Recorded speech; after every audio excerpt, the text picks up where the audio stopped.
Hey there, everybody. Hello. Thank you for joining me today. If you wouldn't mind chatting, if you can see and hear me, first of all, as this is my first live stream, I want to make sure everything's coming through from a technical perspective. And of course, you can chat your questions as well, because I'll be getting to those live. And if you just found my channel, my name is Austen Menges, and I've been a pro editor for over 20 years. And today, I'd like to really, truly invite you live into my edit suite so I can answer viewers' questions. I'm going to start with some questions from my email list. And I should probably say this more often, but if you download my free editing guide, which you should check out at the link in the description, you actually get subscribed to my list. And that's mostly a weekly free exclusive editing tip and some other perks. So I've had some people already submit questions. So I'm going to start with those. And please keep the chats coming. I'm going to check in. Put your name and where you're tuning in from as well with your questions, and I will read some of those out loud. I'm also going to share my screen here so you can see what I have going on in Premiere Pro. So some of the questions have to do with a few things in Premiere Pro. So I'm going to start with Jennifer. Hello, Jennifer. She is a student in my course. So hello. And she says, I am still confused a bit about where I should add sound effects and where I shouldn't. I've been going by the rule of less is more. Well, first of all, less is more is a great strategy and one that you should always look to use when you can. But I think, oh, Jennifer's right here. She says, hi. Hi, Jennifer. Great to have you. This is a question it's a great one to start with because I think we all have this feeling, and I can totally relate to it. We want there to be like a set of guidelines that we follow all the time because that would make our lives a lot easier.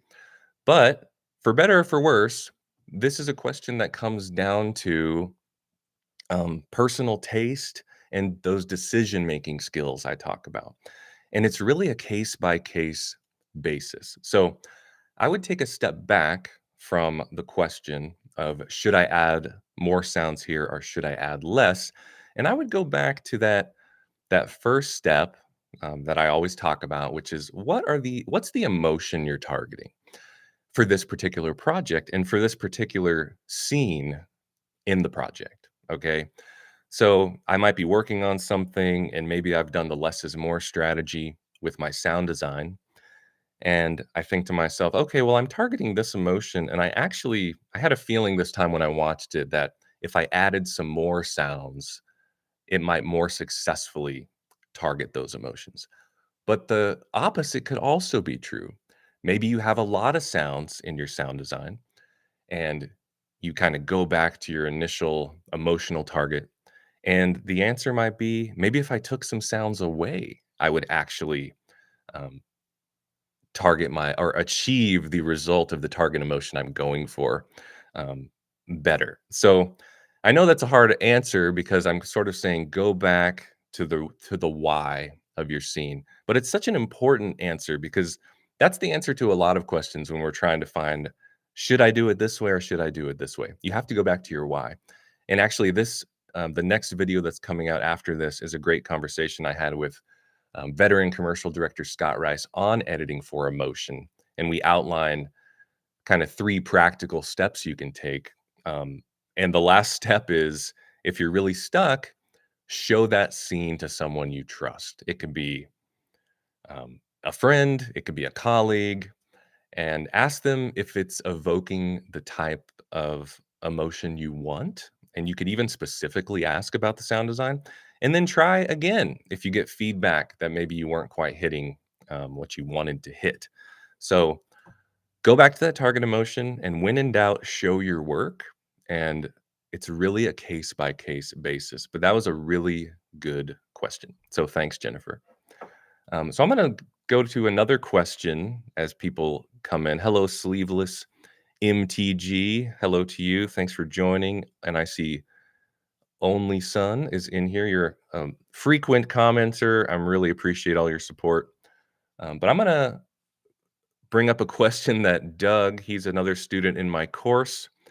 Hi, Doug. And he recently commented on a video. I think it was my last live sound design video. And I was using Artlist, and you saw me drag over the web browser, search for sound effects, download them, drag them into my project. And Doug said, "Man, I wish there was a way. I wish there was a plugin where you could download directly into your software." Now, I think Doug, correct me if I'm wrong, Doug, but I think you're on Resolve. I'm in Premiere, and but your question made me go check the latest Artlist plugins for Premiere, and they totally have what you mentioned. So I now have, which you can see on my screen share here, I now have the Artlist library plugin, and oh my gosh, it's a game changer. So, and by the way, I'm not sponsored by Artlist. I think a lot of people think I am. I'm just an Artlist user. I've used it for years before starting this channel. But Artlist, if you're out there, I would love to be sponsored by you because I think you have a great product. So check this out. Not only can I preview music right in, you might be able to hear this through my microphone, but I can drag it right into my timeline. Epidemic has a result. Oh, great. Okay. So I got a chat that says Resolve does have a plugin like this. So Doug, you might want to look into this. And then look, SFX, I can search. Oh, so I was just searching for waves. I have some footage in my timeline in case you're wondering.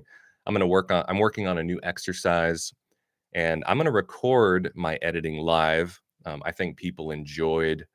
Um, hey, no, I got your question. This is viewer questions answered live. So if you have an editing question, feel free to post it in there. Um, so I have footage you'll see in my timeline. I just grabbed a couple footage collections, and I'm going to be doing some live editing soon to make a new exercise. But right now, I just have it in my timeline as I kind of go through some of these questions. But check out um, how I can just drag these sound effects straight into my timeline. So that's really a game changer for me. And you will see going forward, I'll be using this in my live demos. So thank you, Doug. Okay, so I have my next question is from Mitchell. He's on my email list. This one made me laugh. He said, "Do you have any janky or unconventional solutions that you use in your workflow?" And I have to say, if there are any um, power After Effects users out there, power users of After Effects, you guys would be appalled at what I try to accomplish in my effects controls panel. And if you saw me do it, you would probably yell at your screen, and I probably deserve it.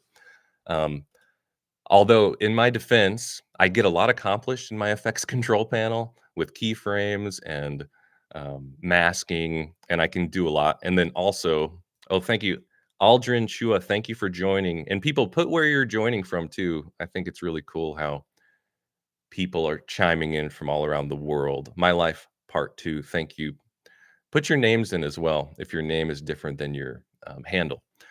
But I get the opportunity to work with collaborators. So when I'm working on a commercial, there's usually a dedicated visual effects artist and a dedicated um, motion graphics artist. So I kind of leave the After Effects to them. But that said, if you saw me doing janky keyframing in the effects control, um, you would probably laugh. All right, a New Yorker, but all the way from Cambodia. Well, thank you so much for joining. Thanks for everybody for coming in so far. So, Mitchell, that's my answer. It's probably the effects controls panel in Premiere. Also, I'd say I use Canva a lot. People would probably laugh, but Canva is just so easy to use, and I just get so fed up with Photoshop. Although I can do it, but you know. Um, oh, Walter, good to hear from you. Thanks for joining. Really appreciate it and all your comments over the last many months. Okay, let's keep going. And if you guys have questions, um, okay, Alabama, nice. If you have particular questions in the chat, leave them because I will move to your questions after I get through a few more of these. Walter from India. This is so cool. Thanks so much for being here. So Roxana sent an email, and this is a great question, and I get a lot. Anchor, thank you so much. No problem. I'll post this when I'm done so you can catch the beginning as well. So Roxana said, this is such a great question and very common. I'd love to know how to even out audio on talking head interviews so the volume is always within the right range. And I would love guidance on how loud to make music and sound effects as compared to the speech audio. This is so key. So I have in my timeline, which I apologize you can't hear my system audio. You might be able to hear it a little bit through my speakers. I hope to work out some of those technical details for the next one. But the point is, you really want to get to know your audio meter. So you'll have an audio meter in no matter what editing software you're working with, whether it's Resolve or Premiere. But you're going to want to make sure it's open, okay? And a simple setup here. I have some voiceover in the top track, okay? Then I have a sound effect of these waves in this second track here. And then I have some music below. And what I want you to imagine is that you have these sort of 6 decibel ranges, okay? And I like to think of it in 3 different ranges. And a decibel is simply a measure of volume in the audio. So I'm going to solo, which means just play this top track, and I'm going to play this voiceover. So you may be able to hear it. If not, just focus on what's going on in this meter over here. But man is not made for defeat. Okay. So when you saw that play, I know it was really quick. The audio, the volume of the voiceover was kind of in this range, and I like to think of it's all relative because it depends on the total loudness of your project, but think about it like this: -6 to -12, that's a 6 decibel range, right? -12 to -18, that's kind of another range, and then -18 to -24. And that's a good baseline, okay? So I've made the loudness of my voiceover kind of up here in the -6 to -12 range. Maybe it's spiking up to -3. And you can see that as it's soloed. I'll play it again. But man is not made for defeat. Okay. And then I have this wave sound effect. Now it depends in the sound effect. Um, it depends if it's a sound effect you really want to pop and it's like a really important story sound effect, that might be in the higher range. But if it's sort of a background sound effect, you might want to put it in that lower range. So I've kind of gone in the middle here. I'm going to play this waves sound effect.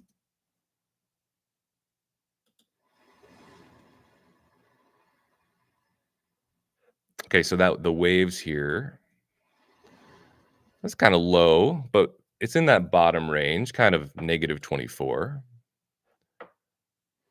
You see how it's hitting right around here, my volume meter? And then finally my music, I'm going to solo that. And I would put the music in that -18 to -24 range if it's sort of background music under voiceover.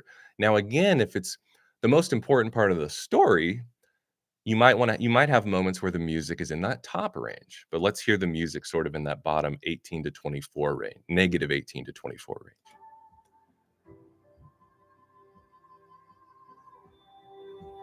And now I'm going to quickly play them all at once. I apologize if you cannot hear this very well, but I'm going to play this little mix just so you can hear it together. But man is not made for defeat. A man can be destroyed, but not defeated. And then finally, use your ears. I know it sounds like too simple, but at the end of the day, these are just guidelines. So think about those 3 6 decibel ranges. And when you want something to be really clear, put it in the upper range. When there's something happening at the same time as that, put them in the bottom range. But then use your ear and level accordingly. And then if you have to get detailed, you can use your rubber bands, right? So for instance, might use the pen tool. And while this voice is talking, this is what's called music ducking, okay? So I'm putting some keyframes and I'm lowering the music, if you can see that on my screen share, lowering the music while the voice plays, okay? So that's called audio ducking. So you can do that. And then I'm gonna give you one more tip. Oh, hello from Dallas. Oh, thank you so much. Where does the Artlist assets that you are dragging in get saved? Oh, that is a great question. I had this question. Okay. I had the same question when I got this, Matthew. So I'm going to show you real quick. There is a settings and it actually saves them to your project folder, which is quite amazing. So current project folder, and then it creates subfolders called Artlist Library and Music. Pretty fun. Okay. So I was going to say, when you have voice in particular, you might want to use something called a compressor. And for those of you who know about this, I'll just be really quick. For those who don't understand what a compressor is, basically a compressor, and here we have, I think you can see my audio mix tracks. So my voice, or the voiceover in my project, is on audio track 1, okay? And I don't think you can see my pop-ups, but you can add effects to these tracks. So I could go and click on my little drop down and I'll have some options for a compressor. And what a compressor does is you tell it to limit the loud parts. So say somebody's talking and it's a long, maybe it's a 10-minute interview. They have some parts where they get really animated and their voice is really loud. Then they have some parts where they're really quiet. The compressor will automatically, whenever it goes above a certain level that you set, it will squish it down. Okay. So here's the lowest level, here's the highest level. So it squishes that down. And then you use something called makeup gain and you raise it all up. So basically, it smooths out, it creates a smaller dynamic range between the lowest volume and the highest volume. So you get a smoother volume throughout the interview. So I will always add a compressor to my particularly my vocal tracks. So I highly recommend it, and you can do it in I think almost every editing software package will have some built-in compressor that you can use. So that's good. So I'm gonna check in with you all. So yes, hello, Tactical Nomad, the Affinity Suite. Okay, cool. I've never heard of that. Thanks for bringing that up. A lot of footage and rough material. Yes, to get through everything. Oh my gosh. Yes, for organizing a rough cut. Noah, that is a great question. The time to get through all of the material for your rough cut.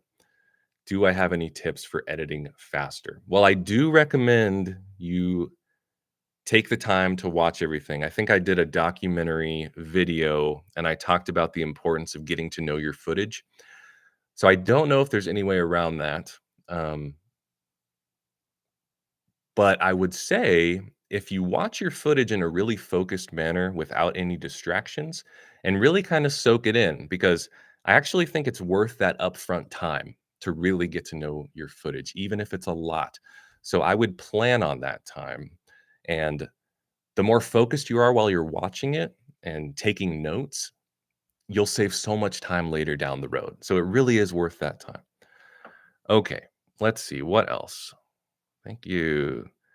Also add EQ adjustments. Yes, let me tell you. Can you show how to apply? Oh, that's good. You know, Jennifer, the screen share will not show my pop-ups, but if I go to, yeah, it's not showing what I'm clicking on. But like I have well, let me go to this next question and I'm going to see if I can explain how to add this plugin. So Only Son, he recently had a question. He saw that I was doing a lot of my sound in Premiere. Would I mind touching on the other audio tools? So this is kind of in the same world of what we're talking about, okay? So some of my favorite audio tools. Now, Premiere has some built-in compression in EQ, but I have my own personal plugins. So you can buy audio plugins for your editing software and load them in and have access to these third-party plugins. Um, and some of my favorites, Isotope makes some incredible ones. Only Sun pointed some of those out. Isotope makes a plugin called Neutron where you can add EQ, compression, and a limiter. And they have some really beautiful presets. That's what I use on all of my audio, all of my vocal audio. And then they also have something called Isotope RX, which is an incredible tool for cleaning up bad audio. It has saved me many, many times. But then, so those are a little bit pricey, the isotope stuff. But there's a company called Waves, and they're kind of old school, and they make also great plugins. They're very stable. They don't take a lot of processing power. And I have a Waves compressor that I put on a lot of stuff called the Waves L2. It's really nice, inexpensive. And then I use the Waves loudness meter, which I put on my mix track. And if you guys haven't heard about audio loudness, when you're delivering for broadcast television or even for YouTube, everybody has these delivery standards, right? And there's often compression standards and sizing standards and aspect ratio standards you might be familiar with. Like, say you're uploading 4K to YouTube at a certain target bit rate. Well, there's also audio loudness standards. And I'll talk about that for a second here. So basically, loudness came about. It used to just be the peak loudness was measured. I believe this is how it goes. But for commercials, it became kind of this game of who could be the loudest commercial and get the most people, get the most attention by just having the loudest thing coming from the TV. So they ended up creating this standard where it was instead of judging by the peak loudness, it basically judges the average loudness over the time of the program. So for a 30-second TV commercial, the loudness units full scale, you'll see it written a lot as LUFS, has to be somewhere around -23. So Waves makes a plugin that you can put on your mix channel, and you can measure your loudness and get it to the right settings so you meet quality control standards. But basically, you can't see it in my screen share, but you can see where my mouse is. These little drop downs, if you have your this will show you all the audio effects you have access to. So you can pick a compressor, and then I would just suggest playing with some of the presets to start and seeing how that sounds. So to answer some of your questions, I would add a compressor to my vocal channel. And yes, I definitely also add EQ. I do EQ music. And then I would add that Waves loudness meter to my mix on everything. But I will say I mostly send my stuff off to a sound mixer. I'm lucky to get to collaborate with some extremely talented folks. So I usually have a sound mixer on my team when I'm doing a commercial.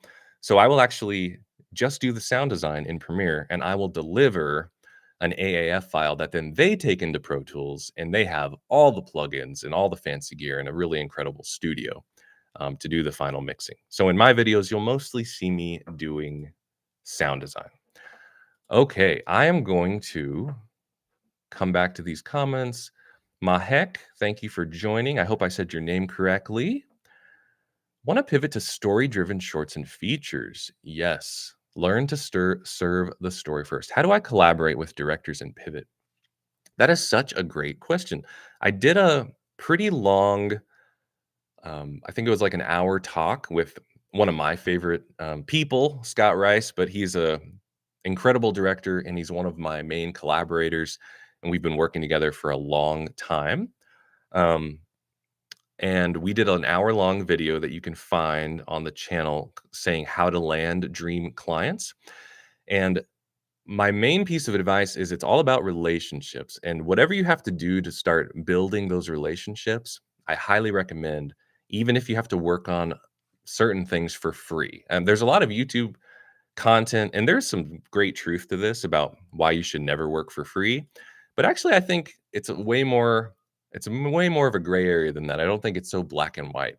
So if there are directors, I would recommend researching people maybe in your area or people you see on social media um, that you have some sort of connection with. Research their work, say, oh, this is work that I'm interested in getting, and offer your services. And maybe they have a small project you can start on, because it is all about building trust.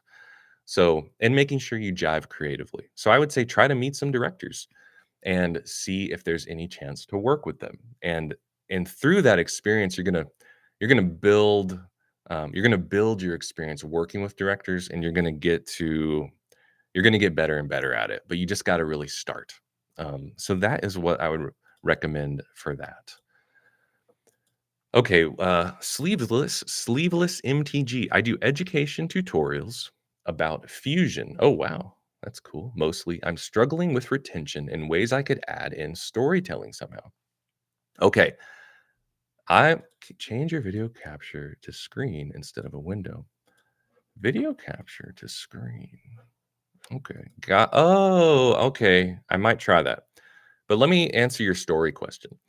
So my main editing criteria, first it's emotion, second is story, but they really go hand in hand and they really serve each other, right? And so if I was going to give a simple story um, idea for you, I would say make sure there's something changing every 25%. So I know that sounds very simple, but there's a lot of truth to it. And again, it depends on the project, but let's say you have a 10-minute um, video. And let me tell you, let me back up one step and where I get the 25% from. Basically, dramatic story structure that people have been following in filmmaking since it started, basically, divides a film up into three acts. And the first act's 25%. The middle second act is the middle 50% with a midpoint in the middle of that. So 25% for act 1, the first half of act 2 is 25%, the second half of act 2 is 25%, then act 3 is 25%. And one common mistake people make is they don't have things change in their story at the right times. So even within the act 1, that first 25%, you have something called the inciting incident, and that should happen pretty quick into the story, like where something happens that gets the story moving. And this really helps. It works with retention, and you can take those percentages for any length of project you're working on. So I would ask, um, let's say you had a 10-minute video. Well, what's happening in the first minute? Does the story get kicked off fast enough? And then what happens, 2.5 minutes in? Is something big changing to where it's taking the story in a new direction? And again and again and again. And if you start writing or editing or crafting your stories to hit those sort of um, plot points that the culture is so used to seeing in feature films, you might have much better success with audience retention. And it can be a little different for an educational channel, but those are some things like some broad strokes to keep in mind. Yes, yes, yes. An interview that was already filmed and now it's my job to edit it. How can I make it more interesting and engaging? Noah, that's such a good question. I mean, I think we've all been in a position like that where you take on a job and you had basically no input beforehand. Um, but here's what I would say. I would, if you have some creative license into um, what the story is about, maybe not what it's about, but the content itself. And I'll share a little story. I was editing an interview, a 10-minute interview. That was the final product, was 10 minutes. But it was a 2-hour interview. And my job to make what I considered my job to make it as interesting as possible was actually coming up with a story structure, even though it was just for an interview. You don't often think a simple interview could have a story structure, but that was my goal. And so I watched through all the footage multiple times and I tried to build a story that was engaging to the audience. So I kind of set up the normal world of this character. Then I kind of had this woman who was being interviewed talk about kind of what kicked off her story, then rising tension, so escalating struggles in her story, and then sort of a climax and a resolution. So I really treated it. Um, I treated it with proper dramatic structure, even though it was only an interview. And I relied a lot on music. So the whole interview had music throughout, and the music shifted quite a bit for each section. And I tried to really match the music to the emotion of each section. So A couple of tips for that would be um, come up with a story structure and then really rely on music to enhance that story structure to make sure you're getting those emotions you're targeting. And obviously, before that, my first step is always trying to figure out what you want the audience to feel because that's going to make everything so much more engaging. Okay, I'm going to answer another question here. This comes up a lot. Which editing software is the leading software in the professional industry? Why don't you can you guys chat what software you use? I know we have a lot of Resolve users um, on the channel, probably some Premiere users as well. Any Final Cut or Avid people out there? I'm curious. Premiere and AE. Okay, cool. So in my world, um, I live in Austin, Texas, in the US. I'm a commercial editor, and I know a lot of other commercial editors. I know a lot of other unscripted television editors. So you watch unscripted TV on like cable, A&E, TLC, HGTV, home renovation shows, or whatever the TLC stuff is. I know people in all these realms. And the most common one I see is Premiere Pro, and that's what I use, and a lot of my clients require that as well because they want at the end of a project for me to actually they want the actual file in case they have to go, make changes later. So, I need to be editing in a platform that is kind of transferable, and then Premiere Pro is very common because when editors are collaborating, we're all gonna work on the same thing. Now, I've never used Avid. But I know people who do, and it's usually people who are working more on the Hollywood side or projects that are really huge, okay? Because Avid, even though it's I don't know if any of you have ever used Avid, but it can be very difficult. It can feel very clunky, not very user friendly. Um, but it is extremely stable and the way it handles footage and organizes it, and it's really good for collaborating. So, if you look at timelines for like the latest Mission Impossible movie or something, that'll be an Avid timeline. And Resolve is super interesting because I do know even people. Well, obviously, Resolve is the um, absolute best for color correction, obviously. But I do know some editors who have switched, some pro editors who have switched to Resolve, or they do both. They do Resolve and Premiere. What I love about Resolve is that you can start with a free copy, and then obviously you can do pay the one price for the upgrade. And Premiere is obviously a subscription, so that can be kind of a pain for some people. But here's what's so cool about Resolve. Resolve, um, if you are an all-in-one, if you offer all-in-one services, switching between the different panels is incredible. So you can edit obviously in the editor, but then you can do, best in class color grading in the color panel. Their audio panel is also really nice. So Resolve is wonderful and it's one that I recommend a lot. I don't see Final Cut very much, but I do have at least one pro editor friend who is like a Final Cut ambassador and he still cuts in Final Cut, but he probably has to know one or two. So at the end of the day, you've probably heard me say before, it's not about the tools, it's about our decision making. But I'd say Premiere Pro and Resolve, if you know those, you're probably in a good one of those, you're probably in a good position. And then maybe if you know Premiere, maybe brush up on Resolve a bit. If you know Resolve, brush up on Premiere a bit. Those two will serve you well, in my opinion. But it's just an opinion. That's what's worked for me. Any type of editing software, if you're editing in it and it's working for you, I say go for it. Okay. Okay. We got some Premiere users. We do have a Final Cut user. I use Final Cut very heavily back in Final Cut 7. I'm kind of dating myself there, but I loved Final Cut 7. And when they switched their format, I had to switch to Premiere, which was kind of um, more like Final Cut 7.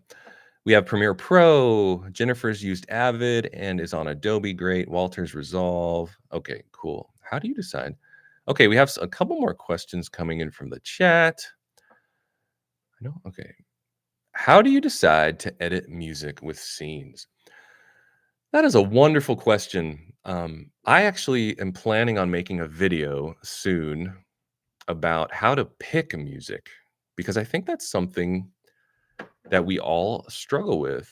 It can be very hard.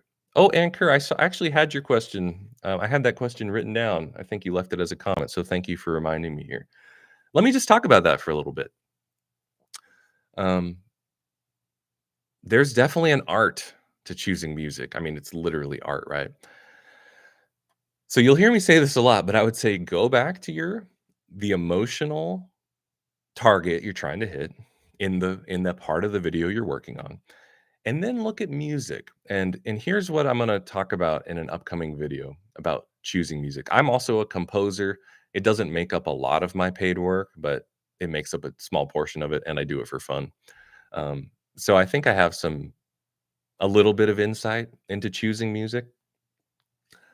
I'd say one thing with music. So, say you have an emotional target in mind. Let's just say it's sadness. Well, certain instruments convey certain emotions really well. And as filmmakers and moviegoers, we've heard a lot of orchestral scores, right? And that's one of the main ways we've heard as moviegoers instruments convey emotion. So orchestral strings have a certain emotion to them, right? Then I would say a piano has a certain emotion, elicits a certain emotion. Compare that with something like electric guitar. Well, that's a whole nother um, emotion. Then it's like clean guitar sounds versus distorted guitar sounds. Or then we just have percussion. Or then synth sounds that might be more of like in a sci-fi movie like Blade Runner. So picking the right instruments. And in your music search, look, I'll just click since we're on the screen share, click the music search, and we can do filters. Okay. And then instruments. So as I'm talking about these instruments and emotions, this might give you some ideas in your music search. So if I have a target emotion, I'm thinking, oh, percussion might really help get my point across. Then I might search for drums. So acoustic drums, right? Or percussion. Um, and then we have major and minor keys, and that's just simply the happy sounding music and the sad sounding music. So that's just what key they're playing in. Then we have the amount of instruments in the music we choose. A solo piano piece is going to convey a very different emotion than um, when there's piano and a lot of other instruments too, the amount of instruments, and then the tempo, how fast or how slow the piece is. And then finally, if we have vocals or no vocals, and I think a lot of us are probably using music that do not have vocals. So one cool thing, like with Artlist and other places to search for music, you can simply tell it to remove vocals from your search, and that can be really helpful just to search um, all instrumental tracks. So that's a great question, and I think I'm going to what okay, I think I'm gonna touch on all that in an upcoming video. Okay, Tay International, thank you for joining. Started with iMovie, then to Luma Fusion, now Resolve. Okay, that's great. I think you landed on a good one.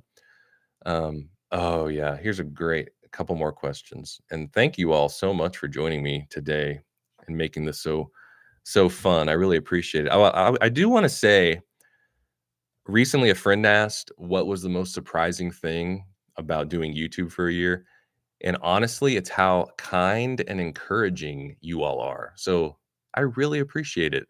I think I was a little worried that it was going to be you hear a lot of stuff about mean comments on YouTube, and I haven't gotten a lot of those. I've met so many kind people and who are really serious about editing, who really want to get into you guys really want to get into emotion, story, rhythm, sound, and action and improve.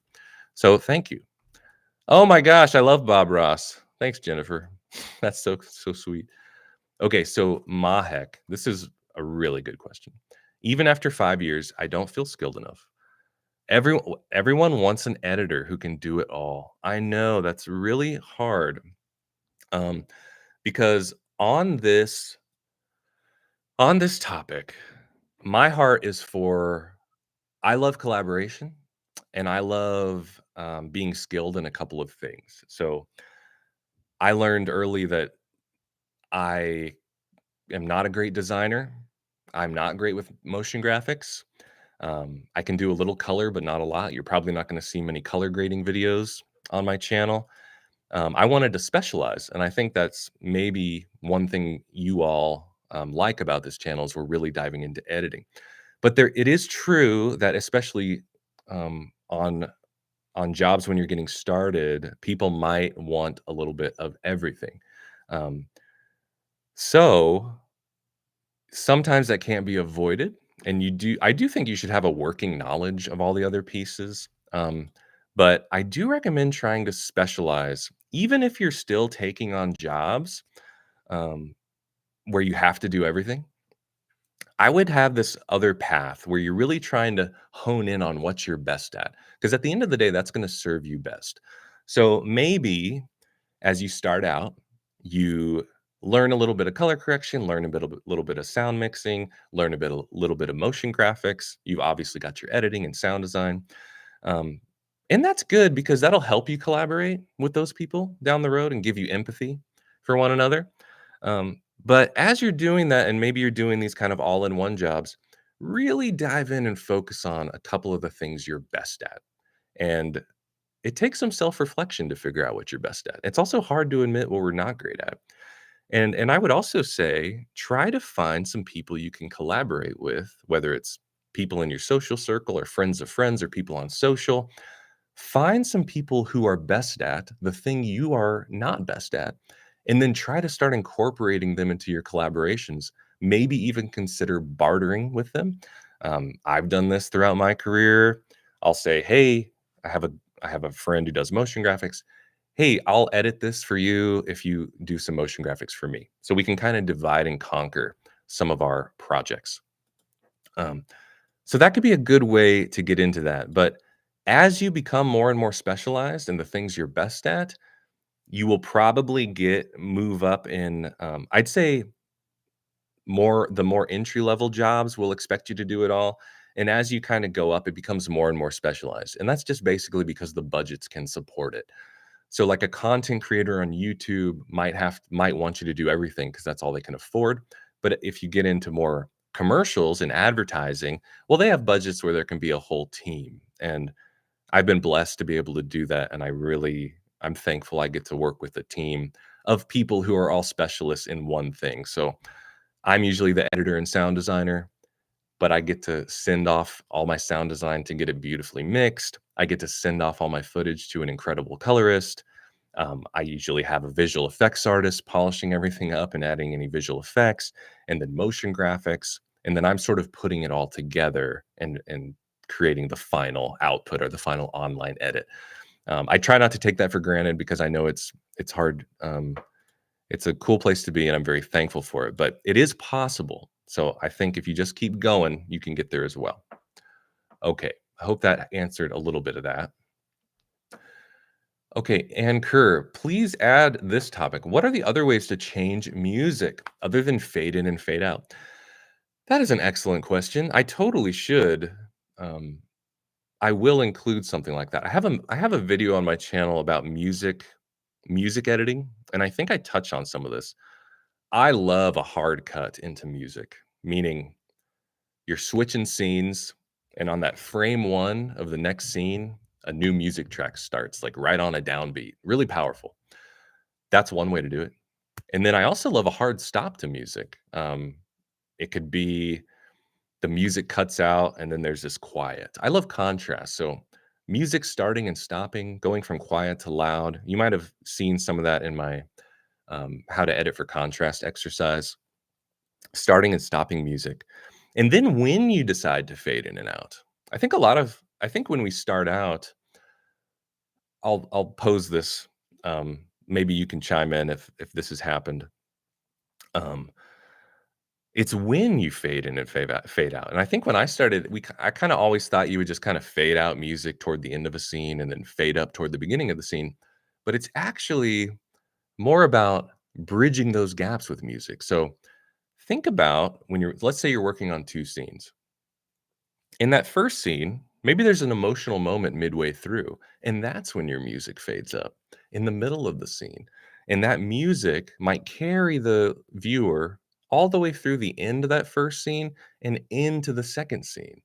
And then it might fade out gently as we start the second scene. So think of music as sort of going over these transitions to carry the viewer to the next part.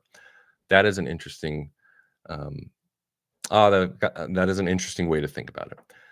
Thank you. I got a nice comment. Like attracts like, Austin. Thank you. I'm really thankful for you all. Ooh, AI. Oh, AI is a great question. Let me read a couple more and let me think on that. Thank you for review.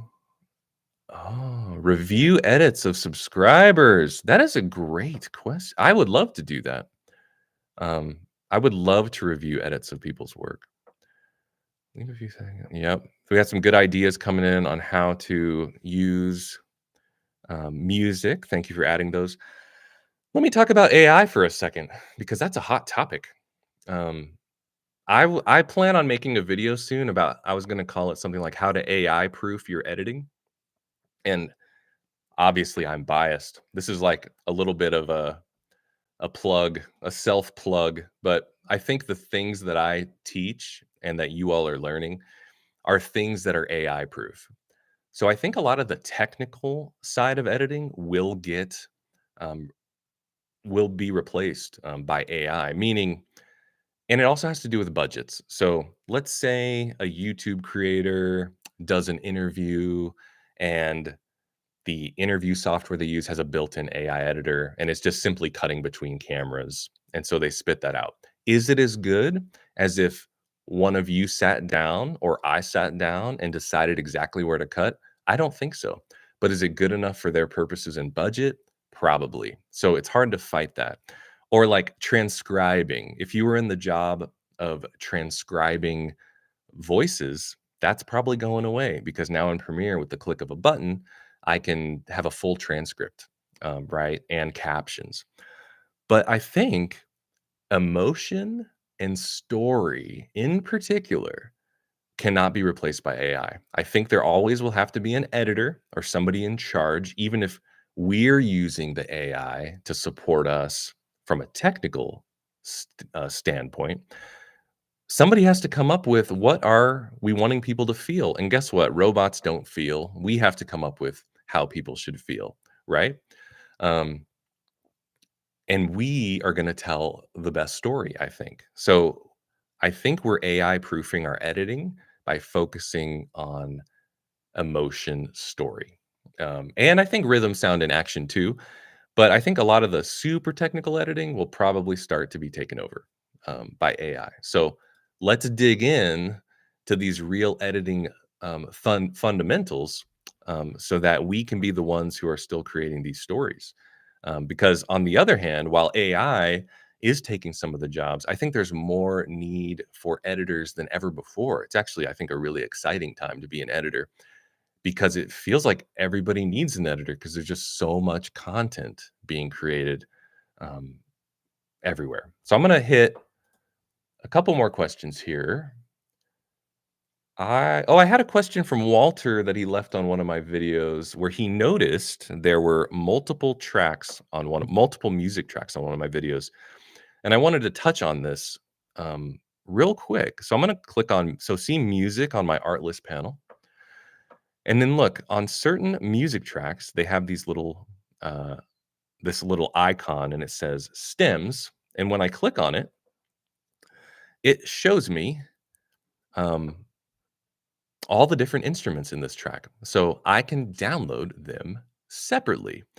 This is incredible. I would suggest anyone using music in their edits that's downloaded from a library, I would consider using stems. There's a ton of benefits. Now, I wonder if this will let me drag it over. Okay, this is incredible. So just going to drag over the drums and the bass and the keys, right? So now I've chosen what instrumentation I want. So if I was going for an emotion, like I was talking about earlier with one of those other questions, And I thought to myself, you know what? The emotion of this scene doesn't really call for lead vocals or percussion. Well, guess what? I can just pick the instruments that I wanted. So it's going to support my scene better. Not only that, I can bring in instruments in and out. So to add on to one of those answers from earlier, is that where how do you bring in and out music with beyond just a simple fade in and fade out? I would say consider bringing in only a single instrument and bringing out or fading out a single instrument while leaving others in. So bring playing with your orchestration, allowing kind of truly getting into the details of editing the music where you're maybe I have the drums and the bass going for a little bit, but then I decide, well, I'm going to bring in the keys right here. And then you know what? The keys are only going to be during this section, during this shot or whatever. And that is a really cool way to do it. So Walter, when you saw that and you asked that question, the 3 music tracks in my timeline were 3 stems of the same song, and I highly recommend using that workflow. Okay, let me look here.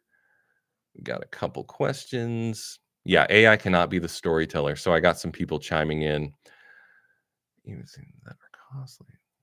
What? Okay, let's see. Only Son, hello. Thanks for joining. What's one mistake you hear even seasoned mixers make? Are you talking about um, production audio, guys? Are you talking about post production? Lesson we can learn. Okay, why do I like the light mode display? My eyes don't love the dark backgrounds for some reason. Kind of makes me go cross-eyed. Okay, Only Son's talking about post-production. A mistake seasoned mixers make. Well, there is an argument on how loud things should be. Um, and I don't know if it's a little bit personal preference and artistic preference. But let's take a platform like YouTube. Um, YouTube specifications, you can have the overall loudness of your video be up to negative 14 decibels. Well, that's pretty loud, okay? And I think when I started, that's what I put my videos out, and it was a little bit too much. And I had a good mixing friend tell me, uh, you should knock that down to negative 16, make it a little quieter. And the loudness debate goes on in film production, and it also happens in the music industry. So there's this whole um, there's kind of 2 camps. People that want high dynamic range, so everything's kind of overall quieter, but there's lots of dynamic range. But then in pop music, kind of everything got squeezed to be a loudness battle, to be as loud as possible. So I don't know if that is a great answer to your question, but I'd say there is a debate on how loud you should make things. And I did listen to my friend who said um, to lower the overall volume of and have a little more dynamic range in my YouTube videos. Okay, let's see here. Oh, thank you. Somebody said, thank you for writing my free guide.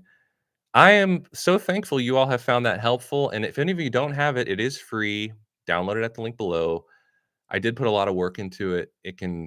I think it offers a lot of value. And you also get subscribed to my email list, which is actually, I think, a benefit. You get a weekly free editing tip. I do occasionally email about special offers, but I try to keep that pretty limited. Um, and then let's see. Regarding sound mixing, if I hear that my music is very quiet, but when I raise it, it goes to like 60 dB, do I just leave it or reduce it? Use your ears, Pedro. Trust your ears first. Okay. Um, these it's good to have these guidelines to start, but and I will add to that. I will add to trust your ears. You do have to have a good set of monitors. So to be able to trust your ears, you have to be able to trust what the sound is coming out of.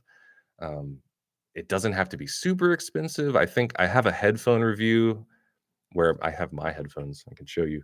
These are a little pricey. But I did have like a runner up that is a classic Sony headphone that's under maybe it's $100. And then I have monitor speakers. So I can trust my ears because I trust my space. I have sound treatment. my monitor speakers. I even have it tuned to my room with software so I can really trust what I'm hearing. So, Pedro, when I say trust your ears, I do mean it, but make sure you can trust the signal. Okay. So, I'm going to end with one last question. Um, I have a question does from Alan, and I think Alan posted it on my channel.